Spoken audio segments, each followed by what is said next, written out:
अब बस 3 दौर का मतदान बाकी है। सियासी पार्टियां किसी भी कीमत पर इन आखिरी चरण के मतदान में पीछे नहीं रहना चाहती। रोज पुराने पैमानों को उछालकर इस रण को दिलचस्प बनाया जा रहा है। महाराष्ट्र में प्रधानमंत्री मोदी ने धर्म के नाम पर कांग्रेस को घेरते हुए कहा कि वो इसे आधार बनाकर बजट बांटना चाहती है। लखनऊ में कांग्रेस अध्यक्ष खड़गे ने वादा किया कि अगर उनकी सरकार बनी तो गरीबों को 5 किलो नहीं 10 किलो मुफ्त अनाज देंगे। सवाल है कि धर्म पर सियासत का बंटवारा, चुनाव में किसका बनेगा सहारा। मुफ्त अनाज के वादे के बाद 4 जून को कौन बजाएगा जीत का बाजा? पहले ये रिपोर्ट देखें, फिर चर्चा की शुरुआत करें।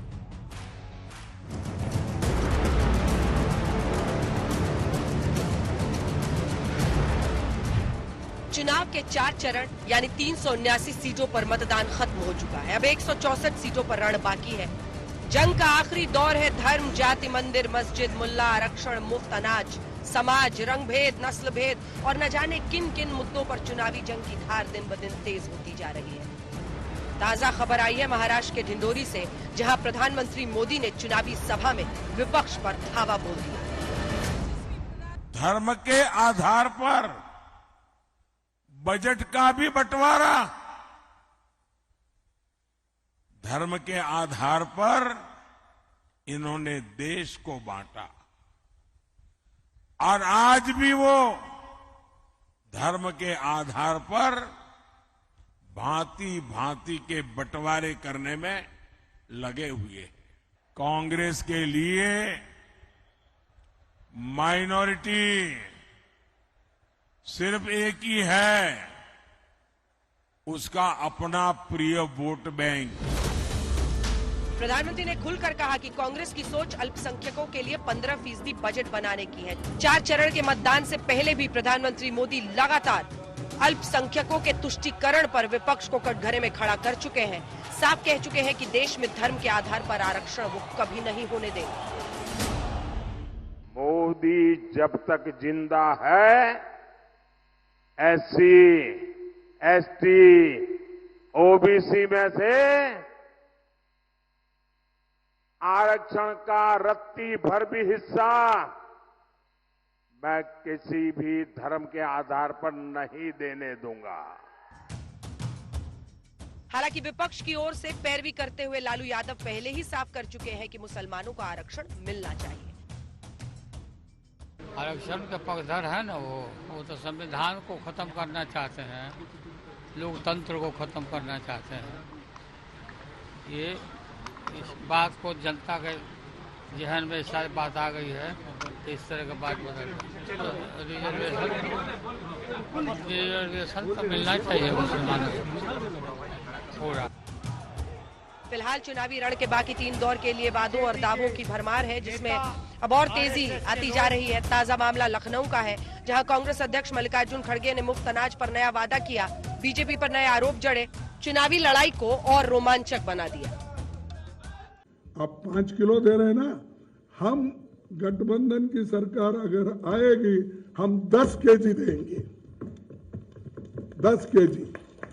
अरे भाई, फूड सिक्योरिटी एक्ट तो हमने लाया, कोई भी उस एक्ट के तहत कोर्ट जा सकता है अगर स्टॉप करे। तुमने तो कुछ भी नहीं किया। तो सुना आपने, कांग्रेस अध्यक्ष मल्लिकार्जुन खड़गे ने लखनऊ की प्रेस कॉन्फ्रेंस में क्या कहा। वो बीजेपी की 5 किलो मुफ्त अनाज योजना के बदले 10 किलो मुफ्त अनाज की स्कीम लाएंगे। हालांकि खड़गे ने तो अनाज का वजन 5 किलो से बढ़ाकर कर दिया, लेकिन 9 मई को रायबरेली में कांग्रेस पार्टी की दिग्गज नेता प्रियंका वाड्रा ने क्या कहा था, जरा ये भी सुनना जरूरी है। और इस 5 किलो के राशन में किसी मिल रहा है, मिल रहा है, ये अच्छी बात है, लेकिन इससे भविष्य नहीं बनेगा, इससे आप आत्मनिर्भर नहीं बन सकते।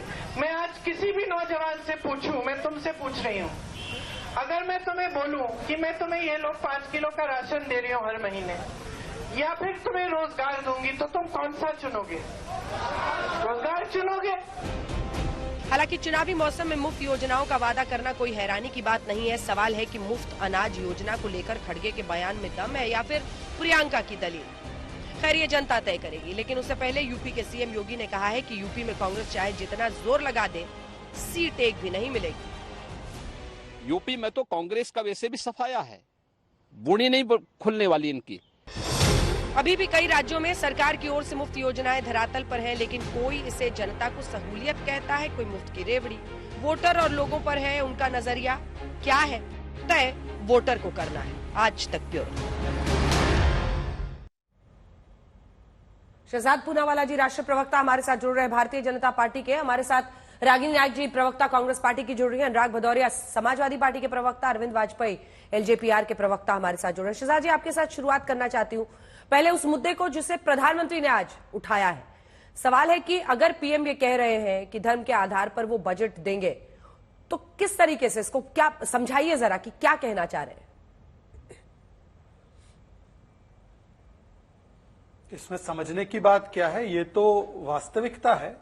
याद नहीं है मनमोहन सिंह जी ने 2006 में कहा था कि संसाधनों पर पहला अधिकार मुस्लिमों का होगा। उसको फैक्ट चेक करने का प्रयास आपके कॉलीग लल्लन टॉप से बड़े भरसक प्रयास किए उन्होंने, परंतु 2009 का बयान सामने आ गया। उसके बाद वो भी चुप हो गए और उनका इकोसिस्टम कांग्रेस का चुप हो गया। और कांग्रेस ने तो ये पहले भी किया है ना। आप पूछे कांग्रेस पार्टी से कि क्या कर्नाटका में पूरा का पूरा मुस्लिम समाज को आरक्षण देने का काम 94 में मोइली ने ओबीसी के कोटे से नहीं किया है क्या? तेलंगाना में 4% मुसलमान आरक्षण के नाम पर नहीं दिया है क्या? आंध्र में जब उन्होंने ओबीसी ई कोटा बनाकर मुस्लिमों को दिया तो हाईकोर्ट ने उसको स्ट्राइक डाउन किया, फिर से उनको बैकवर्ड क्लास कमीशन जाना पड़ा उसके बाद, तो इन्होंने नहीं किया है क्या? अभी लालू प्रसाद यादव जी ने कहा कि मुस्लिमों को पूरा आरक्षण मिलना चाहिए, ये स्टेटमेंट नहीं आया क्या? एएमयू में जहां पर एससी एसटी ओबीसी को आरक्षण मिलता था, मुस्लिम तुष्टीकरण की राजनीति में उसको काट कर उनका अधिकार मानने का काम नहीं किया है क्या? क्या मुस्लिम आरक्षण और मुस्लिम वोट बैंक राजनीति के चलते समाजवादी पार्टी ने 2012 में मुस्लिम आतंकी छोड़ेंगे ये वादा अपने मैनिफेस्टो में किया, उसको लागू भी किया, और 2012 में इलाहाबाद हाईकोर्ट के बेंच ने उसको रोककर कहा कि आज आतंकियों को छोड़ेंगे, कल पद्मश्री देंगे। क्या ये नहीं हुआ है क्या? तो वोट बैंक के चक्कर में धर्म के आधार पर न केवल संसाधन बल्कि बाबा साहेब भीमराव अंबेडकर जी की विचारधारा के खिलाफ जाकर आरक्षण मुस्लिम समाज को पूरा का पूरा ओबीसी एससी एसटी कोटे से काटकर देने का काम। और मैं आपको बता देता हूं, क्योंकि मेरी बहन रागिनी बहुत दिनों के बाद आई है डिबेट में, यह स्टेटमेंट है सलमान खुर्शीद का उत्तर प्रदेश के। Salman Khurshid says 9% quota will be given from the 27% quota in Uttar Pradesh, और मैनिफेस्टो में भी डालने की बात हुई थी। फिर उसके बाद ये रंगनाथ मिश्रा कमीशन रिपोर्ट जिसको आगे बढ़ाने का काम कांग्रेस ने किया था, इसमें अलग अलग पैराग्राफ में ओबीसी कोटे में से ही नहीं बल्कि एससी की लिस्ट में मुसलमानों की बैकडोर एंट्री कराना और 15% एससी एसटी ओबीसी के सेंट्रल गवर्नमेंट के जॉब्स भी मुसलमानों को धर्म के आधार पर दे देना, ये वकालत रंगनाथ मिश्रा में भी की। और ये टेलीग्राफ की रिपोर्ट है, टेलीग्राफ पेपर तो इनको अच्छा भी लगता है। UPA working on Kota for Muslims, वो तो कैबिनेट तक चला गया था। देखिए, कोई पिछड़ा हो तो उसको ईडब्ल्यूएस में मिल सकता है, पर धर्म के आधार पर जब ये करते हैं इसका मतलब ये आरक्षण के साथ भी खिलवाड़ है और ये अंबेडकर जी की सोच के साथ भी खिलवाड़ है। अन्यथा रागिनी जी, एक बार आज मैं कहता हूं आरक्षण की व्यवस्था में कोई बदलाव नहीं होगा। मैं तैयार हूं अंजना को लिख कर देने के लिए। रागिनी लिख कर दे दे कि अभी तक जो धार्मिक आधार पर आरक्षण दिया है वो गलत है, आगे नहीं देंगे, एससी एसटी ओबीसी कोटे से काटकर नहीं देंगे। रागिनी नायक जी, आपका इस पर जवाब। क्या कांग्रेस पार्टी ये लिखकर देने को तैयार है? वो सीधी चुनौती दे रहे हैं कि धर्म के आधार पर आरक्षण नहीं देंगे, जो संविधान कहता है। अंजना जी, देखिए, जबान हिलाने पर तो कोई टैक्स लगता नहीं। जो आज मोदी जी जबान हिलाकर आए और अनर्गल आरोप लगाकर आए, वैसे ही जुबानी जमा खर्च का काम आज भारतीय जनता पार्टी के प्रवक्ता ने, शहजाद हमारे साथ एनएसयूआई के समय पे भी रहे थे, हमारे छोटे भाई की तरह ही हैं, भारतीय जनता पार्टी के प्रवक्ता ने भी आज किया। तो देखिए, बात आपने शुरू की बजट से। मैं तो आशा कर रही थी कि नरेंद्र मोदी जी कांग्रेस के किसी बजट की कॉपी लेकर आते और हमारे न्याय पत्र की कॉपी लेकर आते और दिखाते कि कहां पर हम ये बात कह रहे हैं कि 15% जो है बजट वो अल्पसंख्यकों को दे दिया जाएगा, या कहां पर हमने ये कहा कि न्याय पत्र में ऐसा कोई प्रावधान है कि 15% जो हम नीति बना रहे हैं, योजनाएं बना रहे हैं, वो सीधी सीधी अल्पसंख्यकों के पास जाएंगी। कहीं नहीं था। ऐसा ही कोई दस्तावेज अगर शहजाद पूनावाला भी दिखाते तो उनके सवालों में मैं दम समझकर जवाब देती। जब हमने लिखकर कहीं ये दिया ही नहीं कि 15% हम बजट अल्पसंख्यकों के लिए बनाना चाहते हैं, या हमने ये कहीं लिखा ही नहीं कि आगे जाके हम सारा ओबीसी का आरक्षण मुसलमानों को दे देंगे, तो अब हम उसको लिखकर इनके अनर्गल आरोपों का जवाब क्यों दें? मुझे नहीं लगता ऐसा कुछ करने की आवश्यकता है। लेकिन 2-3 बातें मैं यहाँ जल्दी से कह देना चाहता हूं।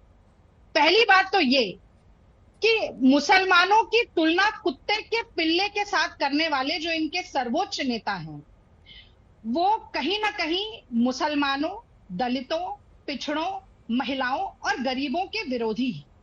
लगातार इस तरीके की दोगली राजनीति करने के माहिर हैं। तो भैया पसमंदा मुसलमान हूं, ये तो शाहजाद भी विक्टिम कार्ड बहुत बार खेलते रहते हैं। मोदी जी अमरोहा जाते हैं तो कहते हैं शामी हमारा भाई है क्योंकि मुसलमानों का वोट चाहिए। बनासकांठा जाते हैं तो कहते हैं मुसलमान घुसपैठिए हैं।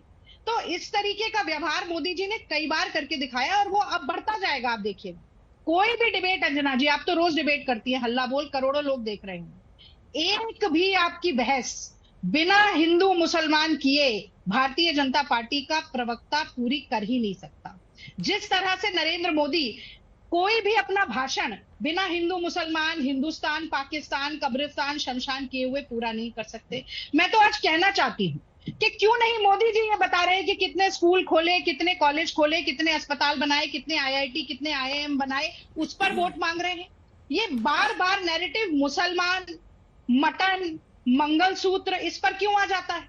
और मैं ये जरूर कहना चाहती हूँ कि जब 45 साल में अंजना जी सबसे ज्यादा बेरोजगारी होती है ना, उसकी मार जब नौजवान झेलता है, जब महिलाओं की इज्जत मणिपुर, हाथरस और कर्नाटक तक सुरक्षित नहीं होती, तो महिलाएं कैसा महसूस करती हैं?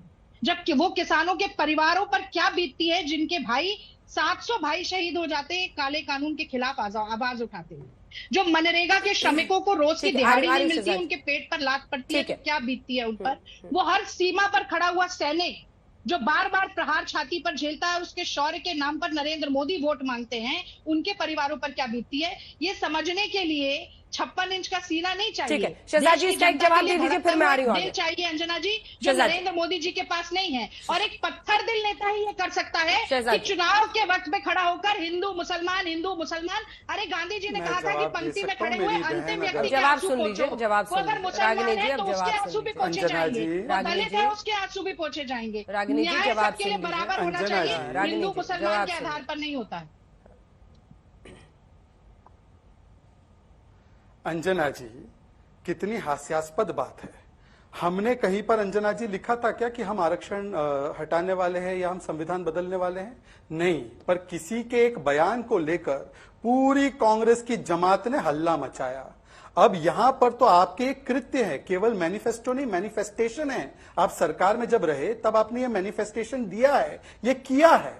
तब जब मैं आपसे पूछ रहा हूं कि देखिए, एक तरफ तो मैं लिख कर देने को तैयार हूं कि आरक्षण नहीं बदलेंगे, संविधान नहीं बदलेंगे, पर आप इतनी विद्वान, इतनी प्रखर ओजा व्यक्तित्व हैं आप, परंतु आप लिखकर देने को एक बार भी तैयार नहीं हुई कि धार्मिक आधार पर आरक्षण नहीं देंगे, जो कि अंबेडकर जी की सोच है, जो कि सुप्रीम कोर्ट की सोच है। दूसरी बात, SC ST OBC कोटे से AMU में तो काटा ना आपने, कर्नाटका में तो काटा ना आपने। और क्योंकि रागिनी जी ने एक चुनौती दी, तो रागिनी जी सुन लीजिए, मैं 10 साल के 3,500 दिन का क्या गिनाऊं? एक ही दिन में मोदी क्या करता है सुन लीजिए। 30,000 टॉयलेट बनाता है, 30,000 नल से जल देता है, 50,000 LPG कनेक्शन देता है, 75,000 लोगों को पॉवर्टी से निकालता है, 16,000 करोड़ के UPI ट्रांजैक्शन करवाता है, 3 जन औषधि केंद्र खोलता है, 37 स्टार्टअप शुरू करता है, 1.5 लाख लोगों को मुद्रा लोन देता है, 55 पेटेंट और 600 ट्रेडमार्क होते हैं, 2 न्यू कॉलेजेस बनते हैं और 37 किलोमीटर के हाईवे प्रतिदिन बनता है। मोदी के 1 महीने में highest auto sale, highest e way bill, highest economic growth, highest services PMI, highest power consumption, highest GST 2,10,000 का, highest monthly sales, Sensex all time high, lowest NPA, lowest inflation, manufacturing PMI 16 year high पे, core inflation lowest 12 साल का। ये 1 महीने का काम है नरेंद्र मोदी का। इसमें शीला और सुल्ताना दोनों को टॉयलेट मिला, इसमें रागिनी और राहुल और रशीद सबको राशन मिला। इसीलिए आप जब नहीं ढूंढ पाते तो तुष्टिकरण की राजनीति में एक बार केवल आपसे मैं पूछ रहा हूं कि लिख कर दे दीजिए। अच्छा चलिए इस छोड़ दीजिए अंजना जी, बहुत टफ सवाल है। मैं UCC के लिए, मेरा संकल्प पत्र UCC के लिए, ये UCC के साथ या खिलाफ? पूछ लीजिए। UCC तो अंजना जी कॉम्युनल नहीं है ना, मुझे कोड़े मत मारना, ये बोलना कि UCC भी अब सांप्रदायिक प्रोजेक्ट होगा। मैं एक छोटा जवाब लेके ही जाऊंगी रागिनी जी, मैं आपका जवाब लेके ही जाऊंगी। अनुराग जी और वाजपेयी जी इंतजार कर रहे हैं, लेकिन मेजॉरिटेरियनिज्म, एक सेकेंड, ये शब्द डालने की जरूरत क्या थी? और सभी जानते हैं कि बहुसंख्यक इस देश में कौन है। ये शब्द डालने के पीछे की वजह आप ही समझा दीजिए रागिनी जी, फिर बताइएगा कि कौन हिंदू मुसलमान कर रहा है।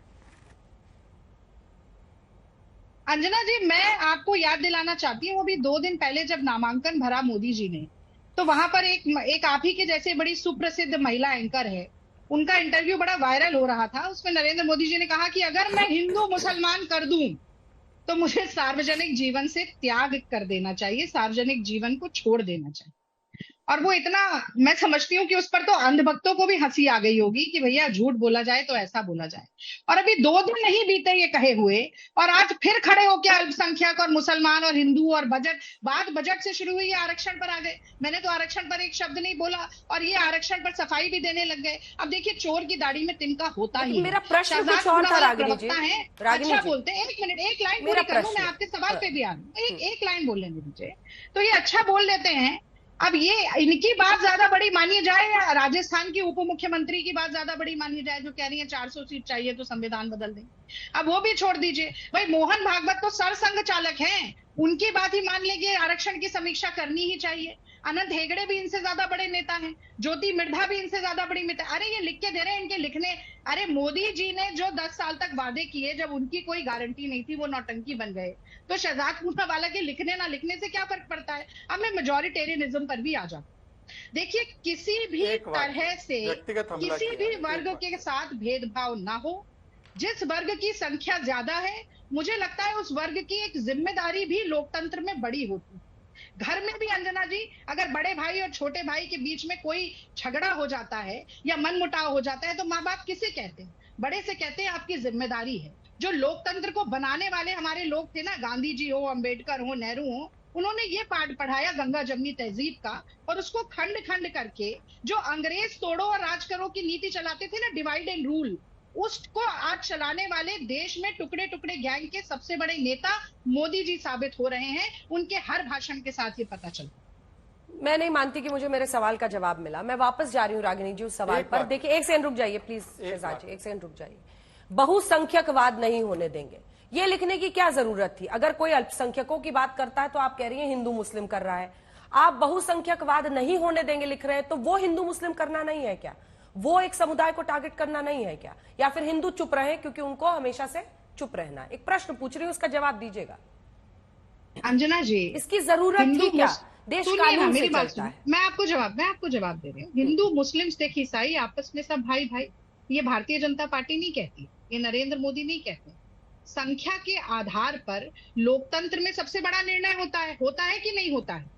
लेकिन बहुसंख्यकवाद को एक नकारात्मक दृष्टि से देखकर उसके अनुसार योजना और नीति बनाई नहीं जा सकती। ये बात हम कह रहे हैं कि भाई, संख्या किसी की भी कितनी भी हो, उसको न्याय पूरा मिलना चाहिए। उसमें कहा बहुसंख्यक संख्या के आधार पर। अब आप उसको बार बार, उसको भी आप हिंदू और मुसलमान के नजरिए से देखते हैं। बहुसंख्यक अल्पसंख्यक कहते हैं तो आप उसको भी मुसलमान कहने लगते हैं। अल्पसंख्यक देश में क्या सिर्फ मुसलमान है?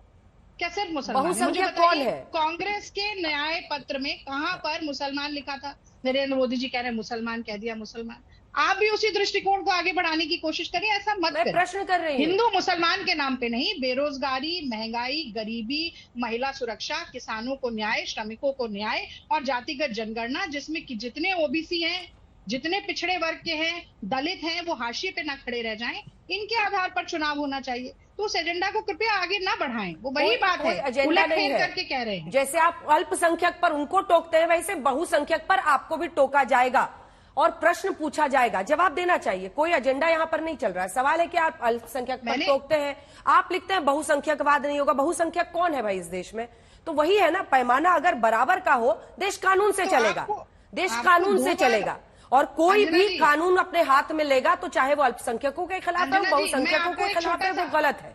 अब मुझे आगे बढ़ने दीजिए। अनुराग भदौरिया जी और वाजपेयी जी को जाने दीजिए, क्योंकि अनंत बहस है। सवाल है कि अगर सर्वधर्म सद्भाव की बात है, तो फिर वो सद्भाव अगर कोई भी बिगाड़ता है तो दूसरे को मौका लगता है। जब आप एक को टारगेट करते हैं तो दूसरा उसकी आवाज बनने की कोशिश करता है। अनुराग भदौरिया जी, आपके पास मैं आ रही हूं। इस पर एक शुरुआती सवाल, उसके बाद हम लोग आएंगे फ्रीबीज पर, 5 किलो 10 किलो पर जो आजकल बोली चल रही है। लेकिन आपके पास आते हुए अनुराग भदौरिया जी, आज प्रश्न ये भी तो है कि मुस्लिम तुष्टीकरण का आरोप लगाकर यह आइडियोलॉजी है बीजेपी की, जिसकी वजह से वो लगातार सत्ता में है। ये उनकी विचारधारा है कि तुष्टीकरण की वजह से बहुसंख्यकों की अनदेखी इस देश में हुई है, उनको टारगेट किया गया है, और वही दृष्टिकोण पीएम आगे ले जा रहे हैं। अनुराग जी, देखिए कमाल की बात है, जैसे जैसे चुनाव आगे बढ़ता जाएगा विकास पे ना चर्चा डिबेट होगी, ना भारतीय जनता पार्टी के नेता अपनी रैली में बात करेंगे। बात लास्ट में आके वही हिंदू मुस्लिम पाकिस्तान पे आके रुक गई है। आप देखिए 99% डिबेट किस पे हो रही है? हिंदू मुस्लिम पे हो रही है। इसके पहले भी तो था ना बातें, तब क्यों नहीं हुई? क्योंकि अब उनको एहसास हो गया है ना कि अब देश की जनता ने, सभी पूरी हिंदुस्तान की जनता ने, चाहे हिंदू हो, मुस्लिम हो, सिख हो, ईसाई हो, अगड़ा हो, पिछड़ा हो, सबने मन बना लिया है कि भारतीय जनता पार्टी की विदाई करनी है। और ये लिख लिख के बहुत चीजें देते हैं। इन्होंने तो लिख के इतनी चीजें दी थी जिसमें एक भी पूरा नहीं किया। इन्होंने लिख के दिया था ना, याद होगा आपको, इस बार आएंगे, अब की बार किसकी सरकार, महंगाई बहुत हुई, महंगाई की बार लिख के दिया था ना। क्या महंगाई बढ़ी कि नहीं बढ़ी? आपने तो लिख के दिया था ना कि हम आएंगे कि यहाँ 2 करोड़ रोजगार प्रत्येक साल देंगे। कहां गया लिखा हुआ? जनता खोज रही है, लिख के दिया था, कहां चला गया वो? फिर आपने कहा था आएंगे दुगनी इनकम किसान की कर देंगे, लिख के दिया था ना, कहां चला गया लिख के दिया हुआ? किसान, फिर आपने बोला था आपकी आएंगे, बहुत हुआ महिलाओं पे अत्याचार, आपके महिलाओं पे अत्याचार की बात की तो लिख के दिया था ना, कहां चला गया लिखा हुआ? और जहां लिखने की बात कर रहे हैं ना आप, मुस्लिम रिजर्वेशन की बात कर रहे हैं, ये सिर्फ मुद्दा बनाना चाहते हैं। जब इनको टीडीपी के साथ मेल जोल करके सरकार वहां बनानी है, गठबंधन है, टीडीपी ने 4% वुमेन यहां पे मुस्लिम रिजर्वेशन की बात कही है, तो क्यों उनके साथ खड़े हैं आप? जेडीएस ने भी 4% मुसलमान रिजर्वेशन की बात की, क्यों उनके साथ खड़े हैं? बताइए। ये बोलोगे ना मंडल कमीशन, जब यहां बीपी सिंह की सरकार थी, गिराने वाली कौन? भारतीय जनता पार्टी। जब मंडल कमीशन लागू हुआ था इन्होंने सरकार गिरा दी थी। ये बोलोगे जो मुद्दे के अपने हिसाब से गढ़ना चाहते हैं। कभी कहेंगे कि हम इस देश के अंदर में राष्ट्रवाद की बात कर रहे हैं, फिर राष्ट्रवाद देखेंगे नहीं फैल हो रहा है तो फिर कहेंगे नहीं नहीं नहीं नहीं, हम राष्ट्रवाद की नहीं, हम तो यहां पे नफरत की राजनीति करने के लिए आए हैं। फिर वो डिवाइड, फिर आपस में लड़ाई झगड़ा कराने लगेंगे। कमाल के भैया, आप करना क्या चाहते हो देश के साथ ये तो बता दो ना। आप ना दलितों के बारे में बात करते हो, ना पिछड़ों के बारे में बात करते हो, ना अति पिछड़ों के बारे में बात करते हो, ना गरीबों के बारे में बात करते हो, ना छात्रों के बारे में बात करते हो, ना युवाओं के बारे में बात करते हो, ना महिला समस्या पे बात करते हो, ना किसान पे बात करते हो। ये भैया सब हिंदुस्तानी हैं, ये कोई पाकिस्तानी नहीं है। इन पे क्यों नहीं चर्चा करना चाहते? इनकी परेशानी पे क्यों नहीं बात करना चाहते? यही तो हिंदुस्तान जानना चाहता है कि आप हमारी समस्या पे चर्चा क्यों नहीं, हमारी समस्या पे बात नहीं करोगे। आप मुद्दों को सिर्फ डाइवर्ट करने की बात कर रहे हो। रोज सुबह से लेकर शाम तक आप जाति और धर्म पे राजनीति करने के लिए आ जाते हो। भाई आप विकास की गिनाइए ना, आपने क्या क्या विकास किया। आपसे विकास पूछोगे तो बताओगे हमने शौचालय बनाया। अरे शौचालय कभी आपने देखा है गांव में जाके? वहां पे अगर दीवार है तो पानी नहीं है, पानी तो दीवार नहीं है। फिर आपसे पूछोगे हमने नल से जल दे दिया, जाके देखिए कहीं पे पाइप है तो पानी नहीं आ रहा है, पानी आ रहा है तो पाइप नहीं है। कभी जाओ तो सही प्रभु, खाली ये एसी कमरे बैठ के नहीं होगा। फिर कहोगे, आपसे पूछा जाएगा हमने घर दे दिए। अरे जाओ, कितनों को घर दिया आपने? कितने हम आपको वीडियो दिखा दें जिनको कह रहे घर नहीं मिला आपने? ये आप गिनाते रहते हो। ये कहो ना किसको कितनों को रोजगार दिया तो पता चल जाएगा आपका फट से। फिर कहोगे नहीं नहीं रोजगार नहीं, आपको हम पीएफओ का डाटा देंगे, प्रोविडेंट फंड वाला डाटा देखिए। फिर आप डाटा दिखाने लगोगे। आपसे बोलेंगे कि आप बताइए यहाँ पे आपने देश के अंदर में हम कहीं 5 ट्रिलियन हमने इकोनॉमी कर दी। अरे भैया यहाँ पे अभी 5 किलो चावल 5 किलो आटा में जिंदा रखने पर मजबूर कर रहे हो। अरे अनुराग जी हमने कर दी। आपने 2 लाख 5 करोड़ 205 लाख करोड़ का कर्जा चढ़ा दिया। अरे अखिलेश जी का पीसी देखा कि नहीं देखा? आज वो कह रहे 5 किलो नहीं अब 10 किलो देंगे। आपके नेता कह रहे थे कि युवाओं को निकम्मा बनाने के लिए ये राशन दिया जा रहा है, अब आप लोग 10 किलो देने वाले हैं। अरे अपने नेता के खिलाफ तो मत बोलिए कम से कम। हम नहीं, आपने शायद पूरा नहीं सुना। हमने क्या बोला है? हाँ। हमने बोला हमारी इंडिया गठबंधन की सरकार बनेगी, जो जो अच्छी अच्छी चीजें जिसकी होंगी लेके सब लागू किया जाएगा। सबकी अच्छी अच्छी चीजें मिला के तो 5 किलो पे काहे टोक रहे हैं? और हम उसको लागू करेंगे भारतीय जनता पार्टी के तहत, लिखेंगे नहीं फर्जी। तो 5 किलो पे काहे टोक रहे हैं जब 10 किलो देना है तो? अरे तो हम नौकरी भी देंगे ना उनको, हम नौकरी भी देंगे। हम बीजेपी की तरह नहीं है कि लाइन लगा देंगे और हम माहौल बनाएंगे। हम रोजगार सृजित करेंगे, रोजगार देंगे, महिला समस्या। सुनिए सुनिए सुनिए, एक मिनट अंजना जी, एक सेकंड। ये ना एक फोटो लेके घूमते थे, याद है अंजना जी? एक फोटो लेके घूमते थे, आपको याद होगा, गायत्री प्रजापति की रोज दिखाते थे। आज उनकी पत्नी को लेके वोट मांग रहे हैं अमेठी में। शर्म नहीं आती है लोगों को? ये महिला अत्याचार पे जिस पे बात करते हैं उनके साथ मिलकर आज ये वोट मांग रहे हैं। जिस महिला पहलवान के साथ जिस पे आरोप लगता है उसके घर में टिकट देते हैं, और जिसकी फोटो लेके घूमते थे उसकी बेबी की उनकी पत्नी के साथ मिलके आज यहाँ पे वोट मांग रहे हैं। ये भ्रष्टाचारियों को अपने साथ ले लेते हैं, जो महिला के साथ अत्याचार करते हैं उनके अपने साथ ले लेते हैं। परिवारवादी जितनी पार्टी 70% सीटों पर वोटिंग हो गई है अरविंद जी, 70% सीटों पर वोटिंग हो गई है, 30% बची है। अब ऐसे में धर्म और ये मुफ्त राशन दोनों तरफ से मामला गरमा रहा है। अरविंद जी देखिए अंजना जी, जहां तक मुफ्त राशन का सवाल है ना, देखिए ये इनमें खुद ही कंफ्यूजन है।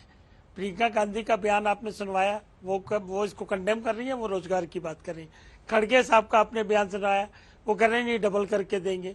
अखिलेश का बयान सुनवाया। हम ये कह रहे हैं कि इनका खुद ही क्लियरिटी नहीं है। कोई कह रहा है बीजेपी की 200 भी नहीं आ रही, कोई कह रहा है 150 भी नहीं आ रही, कोई कह रहा है 225 आ रही। मतलब किसी पॉइंट पे कोई क्लियरिटी नहीं है इनकी, और इसीलिए इन लोगों का ये हाल है, क्योंकि जनता का यकीन नहीं बन रहा कि ये जो बात कह रहे हैं क्या बात वो पूरी भी कर पाएंगे। और फिर इसके साथ साथ इनका जो पास्ट है वो पीछा नहीं छोड़ रहा। देखिए, धर्म के नाम पे आरक्षण की बात लालू यादव ने की, दिल की बात जमा पे आ गई। 4% का कर्नाटका में दिया गया है ना, वो तो उसको कैसे डिनाई कर लेंगे। और संविधान की जहां तक सवाल है ना, संविधान में सबसे बड़ा अमेंडमेंट 42nd अमेंडमेंट था रागिनी जी, आपको याद होगा। सुप्रीम कोर्ट की पावर तक छीन ली गई थी, पार्लियामेंट को अनफेटर्ड पावर दी गई थी। वो भला करो मोरारजी गवर्नमेंट का जो आई, जिन्होंने 43 अमेंडमेंट करके उसको बकायदा रिस्टोर किया। आपके दांत तो छूट ही नहीं रहे हैं, इसीलिए लोगों को यकीन नहीं बनता। और मोदी का विश्वास है, क्रेडिबिलिटी है, जनता के दिलों में राज कर रहे। या अनुराग अभी गिना रहे थे, किसान, महिला, युवा। एक बात इनको नहीं पता कि कौन से वर्ग के लिए काम नहीं किया है। ये बेरोजगारी की बड़ी बात करते हैं, इकोनॉमिक टाइम का आर्टिकल पढ़ लीजिए ना जी। 50 करोड़ 0.24 लाख लोगों को नौकरी मिली है पिछले 10 सालों में। कहिए ये भी गलत है? मतलब आप चीजों को समझेंगे नहीं, जनता को समझा नहीं पाएंगे, तो इसको हम क्या करेंगे? आरोप लगाने दो। ये तो पिछले चुनाव में भी आरोप बहुत लगे, 14 में भी आरोप बहुत लगे। मिल गई नौकरी भाई। अरे अरे अरे अरे अपने दर्शकों को बता दें, झारखंड सरकार के मंत्री आलमगीर आलम की गिरफ्तारी की ये खबर है। ईडी ने गिरफ्तार किया है आलमगीर आलम। वही मंत्री हैं झारखंड के जिनके पीए के नौकर के घर से भारी मात्रा में रुपयों की बरामदगी हुई थी। कुछ ही देर में वो तस्वीरें भी आपको दिखाएंगे। लेकिन ये बड़ी खबर इस वक्त आती हुई, झारखंड के मंत्री, ईडी ने जो उनकी गिरफ्तारी की है आलमगीर आलम, उनके पीए के नौकर 35 करोड़ उनके घर से मिले थे। 37 करोड़ 37 करोड़ और 37 करोड़ की बरामदगी हुई थी। देश की नजरें फटी की फटी रह गई थी। एक पीए के नौकर के घर से जब इतने पैसे बरामद किए गए थे, ईडी ने यह बरामदगी की थी। और झारखंड के मंत्री आलमगीर आलम को अब गिरफ्तार कर लिया है ईडी ने। यह बड़ी खबर इस वक्त की है। आपका उनके साथ अलायंस है, एक बार जल्दी से दिखा दीजिए रागिनी जी को। रागिनी जी, बार बार यही आरोप लगता है कि ईडी एजेंसियों का गलत इस्तेमाल। अब देखिए, अगर एजेंसी काम ना करे तो ये 35 करोड़ ऐसे ही घूमता रहता चुनाव के टाइम पे। अब जाकर मंत्री आलमगीर आलम की गिरफ्तारी हो गई है। फिर कैसे ये जो आरोप आप लोग लगाते हैं, क्या वो बेबुनियाद नहीं ठहरता? अगर 1 करोड़ मतलब आम आदमी तो कल्पना नहीं कर सकता, वो लाख कमाने के लिए जिंदगी खपाता है। यहाँ 35 करोड़ बरामद हुए थे। हाँ, सही कह रही हैं अंजना जी। आम आदमी ये भी कल्पना नहीं कर सकता कि अडानी और अंबानी कितने टेम्पो में भर भर के काला धन पहुंचा रहे, किस किस को पहुंचा रहे थे। अब मोदी जी की कठपुतलियां हैं, देखिए ना, ईडी, इनकम टैक्स, सीबीआई, वो जाएंगी विपक्ष के लोगों के घरों में, छापे मारेंगी, नोट। मैं तो कह रही हूँ जिसने बेईमानी की वो पकड़ा जाए, उसके ऊपर सख्त से सख्त कार्रवाई हो। पर भैया, खुद तो जब मरघट में 24 घंटे लाशें जल रही थी, देश के लोग एक एक सांस के लिए तड़प रहे थे, तब जिस कंपनी ने कोविशील्ड बनाई, 52 करोड़ रुपया उससे चंदा लेकर मरने के लिए छोड़ दिया, मौत पर भी मुनाफाखोरी कर ली। वो 52 करोड़ भी अगर दिख जाता ना अंजना जी, तो भी लोगों की आंखें फटी की फटी रह जाती। पर अब इस ईडी और सीबीआई को एक बार अडानी अंबानी के घरों पर जरूर जाना चाहिए और देखना चाहिए कि वहां पर ये टेम्पो खड़े हुए हैं कि नहीं खड़े हुए। एक बात मैं ये अनाज पर भी जल्दी से बोल दूं, फिर आप आगे चले जाइएगा। आपने देखा होगा एक बरेली का वीडियो लगातार कल से बहुत वायरल हो रहा है। एक चौकीदार है वीरेंद्र सिंह, वो खड़ा है, उसकी पिटाई हो रही है, उसको गिरा दिया जाता है। 2 पुलिस गार्ड के जो लोग हैं उसे पीटते हैं और कहते हैं, अरे सरकार का मुफ्त राशन खाते हो और सरकार को वोट भी नहीं देते हो। ये सच्चाई है इस देश की। वो दलित चौकीदार, उसकी पिटाई होती है। ये राशन कहां से दिया जा रहा है? ये मोदी जी और अमित शाह जी कोई जायदाद बेचकर नहीं राशन दे रहे हैं, जनता का पैसा है, टैक्स का पैसा है। और वो जा कहां रहा है मैं जानना चाहती हूँ। ये मुफ्त का अनाज हम तो 10 किलो देंगे, हमने देकर भी दिखाया कर्नाटक में, पर ये 80 करोड़ लोगों को 5 किलो मुफ्त राशन जो दिया जा रहा है, उसके बावजूद भूखमरी में हमारा देश विश्व गुरु बनता जा रहा है। ग्लोबल हंगर इंडेक्स में हम 111वें नंबर पर पहुंच गए। तो किन के गोदामों में जा रहा है, किन धन्ना सेठ की तोंद फुला रहा है ये अनाज, ये अपने आप में एक बहुत बड़ा सवाल है। और इन सवालों पर बहस नहीं होगी। उस चौकीदार वीरेंद्र पर बहस नहीं होगी जिसको पीटा जा रहा था और कहा जा रहा था अनाज लेते हो तो मोदी को वोट करो। ये सब क्या गोरख धंधा चल रहा है लोकतंत्र में, इस पर अगर विपक्ष पूछेगा तो हाँ छापा मारे जरूर हो जाएगी, होनी चाहिए, पकड़िए आप जिसको भी पैसों की पकड़ बरामदगी सकते हैं। हुई पर मैं है फिर से उसको कहूंगी, क्यों डिफेंड कर रही है रागिनी जी? ईडी जहां और पैसे की अब बरामदगी नहीं, मैं हुई कह रही है, हूं, पकड़िए हाँ। आप नहीं मैं डिफेंड नहीं कर रही हूँ, मैं मतलब आंखें बंद कर ले ईडी अगर पैसा दिखे तो विपक्ष का नेता अरे छोड़ दे। मोदी जी इतने बड़े भैया नेता हैं देश के, उन्होंने तो सार्वजनिक रूप से कहा उनकी बात का कोई मोल नहीं है क्या? वो जो कह रहे हैं उनकी बात पर डिबेट हो रहा है धर्म और बजट और आरक्षण के ऊपर। अडानी अंबानी काला धन भेज रहे हैं टेम्पो में, इस पर बात खड़गे साहब क्या बोले उस पर भी डिबेट हो रहा है। और 10 किलो अनाज देंगे उस पर भी डिबेट हो रहा है। बड़ा गिना रहे थे मोदी जी ने। शहजाद जी जवाब दिए थे, शहजाद जी जवाब अंजना जी बोलिए। अंजना जी अभी मैं अंजना जी मुझे केवल आपसे ये उम्मीद है कि जिस प्रकार से रागिनी जी, मैंने रागिनी के बीच में एक शब्द रागिनी नहीं जी, बोला अब और जवाब आपके से। चैनल ने सिंगल बोलिए विंडो शहजाद काटा जी। उनका, आपके चैनल ने अंजना जी आपके चैनल ने जब रागिनी बोल रही थी मैंने तो एक शब्द नहीं बोला पर सिंगल विंडो में उनको काट कर दिखाया। ठीक है, आज तक का वो निर्णय है, मैं किसी के बीच में नहीं बोलता। मुझे उम्मीद है कि कम से कम आज तक मेरा भी सिंगल विंडो काट के मेरे बयान को होने देगा, ना कि 2 विंडो की तोते की लड़ाई कराएगा। धन्यवाद आपका। पर 2 विंडो कर दिया है आपके प्रोड्यूसर की। अरे शहजाद साहब सवाल का जवाब अब मैं दीजिए। अपनी बात को पूरा करूंगा, उम्मीद है वो टोकेंगे नहीं। अंजना जी मैं तो दूंगा, पर ये किस प्रकार से भेदभाव हो रहा है आप ही के चैनल पर? कोई भेदभाव नहीं हो रहा है, आपको गलत फहमी हो रही है क्योंकि वो खबर थी, मैं खबर बता रही थी इसलिए दिखा रहे थे। आप अपना जवाब दीजिए, आपके जवाब में आपकी आवाज जा रही है। चलिए आप अश्योर कर दो, आप अश्योर कर दो, आप अश्योर कर दो कि 1.5 मिनट मुझे भी बिना टोक के मिलेगा, बस खत्म बात। आप दे दो गारंटी, मैं शुरू करता हूं अपनी बात। अभी रागिनी जी ने कहा कि ईडी सीबीआई का दुरुपयोग हो रहा है राजनीतिक जो उनके ओपोनेंट्स है उनके खिलाफ। मेरी बात को तो ऐसे पिछले सेगमेंट में रागिनी जी ने माना नहीं, मैं तो ठहरा गरीब मुसलमान के परिवार से। उन्होंने कहा दिया कुमारी का बयान हम मानते, ठीक है। मैं आपको उनके पूर्व मुख्यमंत्री का आज का बयान सुनाता हूं, चन्नी जी है उनका नाम, सुनिए। अरविंद केजरीवाल जमानत के बाद पहली बार पंजाब आए हैं, अब वो रोड शो करने वाले अपने उम्मीदवारों के हक में, तो क्या लगता है कि आम आदमी पार्टी की स्थिति मजबूत हो पाएगी?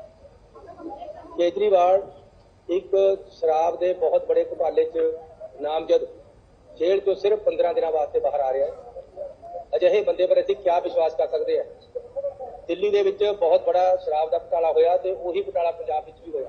अंजना जी आज का बयान है, हो सकता है आपके यहाँ पे चलेगा आगे जाके, उम्मीद है मुझे। ये चन्नी जी ने कहा कि ये केजरीवाल शराब घोटाले का मास्टरमाइंड है, 15 दिन की इसको केवल कैंपेनिंग की परमिशन मिली है, ये शराब घोटाले का किंगपिन है, ये उन्होंने बोला है। अब मेरा बयान तो है नहीं। अब ईडी सीबीआई के विषय में उन्होंने इतनी बातें बोली है, यही ईडी सीबीआई की जब गिरफ्तारी मनीष सिसोदिया की हुई और बाकी नेताओं की हुई तो दिल्ली कांग्रेस के नेता जो है सेलिब्रेट करते थे। अभी भी पंजाब कांग्रेस में यह बात कही जाती है कि आम आदमी पार्टी सबसे भ्रष्ट है, वहां पर 40,000 करोड़ का घोटाला किया है। जब आम आदमी पार्टी इनके से अलग थी, इनका निकाह नहीं हुआ था, तो कहती थी छत्तीसगढ़ पर जो ईडी की कार्रवाई है वो बिल्कुल सही हो रही है, भूपेश बाघेल और राहुल गांधी को गिरफ्तार करना चाहिए। पर चलिए इन्होंने स्टैंड बदल दिया है। मैं आता हूं दूसरी बात पर, अडानी अंबानी का इन्होंने जिक्र किया। मैडम अडानी अंबानी पर भी अधीर रंजन चौधरी ने क्या बोला कि हमें पैसे मिलते तो हम पार्लियामेंट में नहीं बोलते, अब हम चुप हो गए हैं। अब क्यों चुप हुए हैं इन्हीं से पूछ लीजिए, उनके नेताओं ने सत्यापित की मोदी जी की बातों को, हमने नहीं कहा। क्या नहीं कहा अधीर रंजन चौधरी ने? चलिए आपको मौका मिलेगा तो आप बता देना ये बात को। आगे बढ़ते इन्होंने कहा कि हम लोग हिंदू मुस्लिम करते हैं, ये वो दूसरे नेता भी है जो इंडिया अलायंस के, उन्होंने भी कहा। तो मुझे बता दीजिए वोट जिहाद जो है ये सेकुलर बात होगी, राम मंदिर बेकार है ये भी सेकुलर होगी। किसी और धर्म के पावन स्थल के बारे में बोलो ना बेकार है, वेटिकन में जो है या कोई और धर्म का स्थल है बोल के तो देखो, सर तन से जुदा के नारे आ जाएंगे। राम और शिव की लड़ाई लड़वा देंगे ये भी सेकुलर है। राम भक्ति जो दिखाते हैं वो पाखंड है, ये भी बड़ा सेकुलर बयान है। और पूरा मुस्लिम आरक्षण दे देंगे ये भी बड़ा सेकुलर है। और जो यूसीसी की वकालत कर रहा है वो सांप्रदायिक है, जो पर्सनल लॉ मतलब कि 3 तलाक के कानून की पैरवी कर रहा है। एक और खबर इस वक्त आ रही है, आपको बता दें, आज तक से गृहमंत्री अमित शाह की एक्सक्लूसिव बातचीत है। सीएम मोदी का वादा है शरणार्थियों को नागरिकता देंगे, ये कहा है केंद्रीय गृहमंत्री अमित शाह ने। आज 14 लोगों को हमने सर्टिफिकेट दिया है, ये हमने आपको खबर भी दिखाई थी। गृह सचिव ने 14 लोगों को, शरणार्थियों को आज सर्टिफिकेट दिया है, नागरिकता देंगे। केजरीवाल जहां जाएंगे शराब घोटाला याद आएगा। केंद्रीय गृहमंत्री अमित शाह से हमारे सहयोगी ने यह खास बातचीत की है, जितेंद्र बहादुर ने। आइए आपको सुना लें। केंद्रीय गृह मंत्री अमित शाह यहां उड़ीसा के कटक में आप देखिए कि एक विशाल रोड शो कर रहे हैं और आप यहां का जन सैलाब देख करके यह अनुमान लगा सकते हैं कि उड़ीसा में इस वक्त क्या स्थिति है। गृह मंत्री जी, जिस तरीके से हम यहां जन सैलाब देख रहे हैं, जनता यहां छतों पर भी दिखाई पड़ रही है, किस तरीके की स्थिति उड़ीसा में देख रहे हैं आप? देखिए, उड़ीसा की जनता तय कर बैठी है इस बार दोनों जगह, दिल्ली में और उड़ीसा में भारतीय जनता पार्टी की सरकार बनानी। 25 साल उड़ीसा के डेवलपमेंट की स्टोरी में लॉस्ट ईयर के रूप में माने जाएंगे। पूरा देश आगे बढ़ चुका, यहाँ ना पीने के पानी की व्यवस्था हुई, ना रोड बना। सिर्फ मोदी जी की योजनाओं को अपना झोला लगाकर, नाम देकर पहुंचाने का काम हुआ है। उसमें भी आयुष्मान भारत और ऐसी महत्वपूर्ण योजनाएं नहीं पहुंची। जबरदस्त जन आक्रोश है और चुने हुए प्रतिनिधियों की जगह नौकरशाह यहाँ पर शासन कर रहे हैं, इसका भी बड़ा गुस्सा है। आप पूरे उड़ीसा में लगातार घूम रहे हैं गृह मंत्री जी, और यहाँ जिस तरीके से पब्लिक है, हमने भी कई लोगों से बात किया तो उनकी तरफ से ये कहा गया कि यहाँ पर पलायन बहुत ज्यादा होता है, लोग दूसरे राज्यों में जाकर के काम करते हैं, तो उनके लिए किस तरीके की व्यवस्था हो? देखिए, यहाँ पर औद्योगिकरण की प्रक्रिया को बिल्कुल सुस्त बना दिया गया। मैं अभी अस्का जाकर आया, एक विशाल जनसभा थी। सबका मानना था कि अस्का से इतने युवा क्यों जा रहे हैं, वो रोकना चाहिए, मगर सरकार कोई काम नहीं कर। सीएए को लेकर के विपक्षी पार्टियां सवाल उठा रही, लेकिन गृह मंत्री जी, आज से सर्टिफिकेट भी बंटना शुरू हो गया, एक बहुत बड़ी बात है। आज शुरुआती 14 लोगों को सर्टिफिकेट देने का काम गृह मंत्रालय ने किया है। मैं वो 14 के 14 शरणार्थियों को अभिनंदन देना चाहता हूं। सीएए मोदी जी का वादा है, इस देश में जो शरणार्थी जहीं पर भी होंगे, इस सबको हम नागरिकता देंगे। उड़ीसा से सटा हुआ राज्य पश्चिम बंगाल है गृह मंत्री जी, और यहाँ पर आप लगातार काम कर रहे हैं। ममता बनर्जी जी बोलती हैं कि 200 पार भी नहीं कर पाएगी बीजेपी। इस बार ममता जी को बड़ी तकलीफ होने वाली है। बंगाल में हम 30 से ज्यादा सीटें जीत कर आ रहे हैं।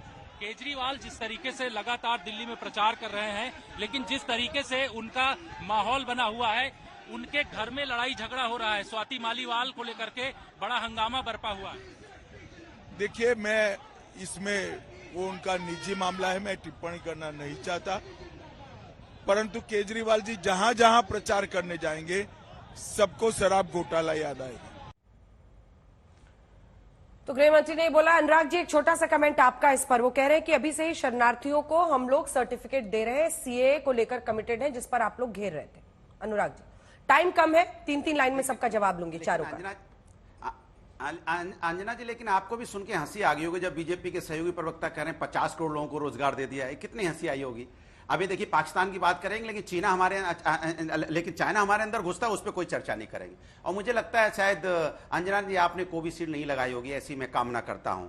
और जहां तक भारतीय जनता पार्टी की बात है, इनके झूठ और जुमलों पे अब लोगों ने सुनना बंद कर दिया है। अब ये सिर्फ चिल्लाते रहेंगे, कोई नहीं मानने वाला इनका। आप देखिए, इनका सुपड़ा साफ होने जा रहा है। अब जनता समझ गई है ये झूठ और जुमले। वाजपेयी जी, देखिए ये दो तीन बातें बड़ी तय हैं। सनातन के गाली देने से, तुष्टीकरण करने से वोट नहीं मिलता है। और ये मैं नहीं कह रहा हूँ, AK एंटनी साहब की रिपोर्ट है, इनके डिफेंस मिनिस्टर हुआ करते थे, उन्होंने रिपोर्ट में बकायदा लिखा कि कांग्रेस की ये हालत तुष्टीकरण से हुई है। अगर ये नहीं समझना चाहते, सेल्फ कॉल करना चाहते हैं, इनके अलाइज भी करना चाहते हैं, तो इनकी राजनीति, इनको मुबारक। हम तो 2 जून को आ ही रहे हैं, 400 पार कर ही रहे हैं, और उसके पीछे काम भी है, राष्ट्र प्रेम है, और जितने 10 सालों में काम, हर वर्ग के लिए काम किए, इनके कहने से कोई फर्क नहीं। ठीक है, रागिनी जी, सीएए पर क्या स्टैंड है आपकी पार्टी का, जिस पर गृह मंत्री ने कहा? अंजना जी, सीएए चुनाव में मुद्दा बनेगा, 370 भी मुद्दा बना था, नया कश्मीर का नारा भी दिया था। जब चुनाव लड़ने की बात आई कश्मीर में, तो डर के काहे भाग गई भारतीय जनता पार्टी? एक बार शहजाद पूनावाला से पूछ के बताइए, किसी भी एक लोकसभा सीट पर कश्मीर में चुनाव लड़ने की हिम्मत क्यों नहीं दिखाई? आज धर्म से जुड़ा जो मुद्दा होगा उसको अमित शाह भी उठाएंगे, नरेंद्र मोदी भी बोलेंगे, पर जनता कहेगी कि जो प्रधानमंत्री उड़ीसा में आकर जिलों की राजधानी पूछ रहा है वो कितना जनता के प्रति और पर देश आपने के स्टैंड माहौल नहीं के बताया। प्रति और एक कॉमन सेंस के प्रति जागरूक है, ये सब लोग समझते हैं। 10 साल में जो एक प्रेस वार्ता नहीं कर चलिए, पाए, काटना पड़ेगा। बिना शहजाद जी। टेलीप्रॉम्प्टर के भाषण नहीं दे पाए, वो क्या करेंगे? नहीं सीए पर आपने स्टैंड नहीं बताया रागिनी अंजना जी। जी, रागिनी जी, देखिए- सीए पर स्टैंड नहीं बताया आपने। 150 पर होगा बंटाधार। सीए पर बताया नहीं स्टैंड आपने। अंजना जी, क्या अनुशासनहीनता को रिवॉर्ड करना ही आप लोगों को करना है क्या, कि जो चुप रहे वो उसकी टाइम बोलिए को काटते शहजाद जी, रहिए? बोलिए। मैं अपनी बात कर लूं पूरी? बोलिए। अंजना जी, ऐसा कौन सा मुद्दा नहीं है जिस पर कांग्रेस ने यूटर्न नहीं किया है? सीए महात्मा गांधी की सोच थी, सीए में इनके 2011 की रिपोर्ट थी कि इसको लागू करना है। मनमोहन सिंह विपक्ष के नेता थे, तब उन्होंने एलके अडवाणी जी से कहा था, पर सीए को भी छोड़ दिया, यूसीसी को भी छोड़ दिया। और इनसे कहिए ये तो बड़े दमदार है ना, तो अमेठी से क्यों भाग गए? और महिला सुरक्षा पर जब आज सवाल स्वाति मालीवाल का पूछा गया तो अखिलेश जी ने आपके रिपोर्टर वक्त हमें इतनी की इजाजत देता है। आज की बहस का यहीं पर अंत करेंगे, लेकिन अनंत ये बहस चलती रहेगी। अभी तो 30% सीटों पर वोटिंग बाकी है। 1 जून एग्जिट पोल जो होता है एग्जैक्ट पोल, 4 जून सबसे तेज नतीजे आज तक।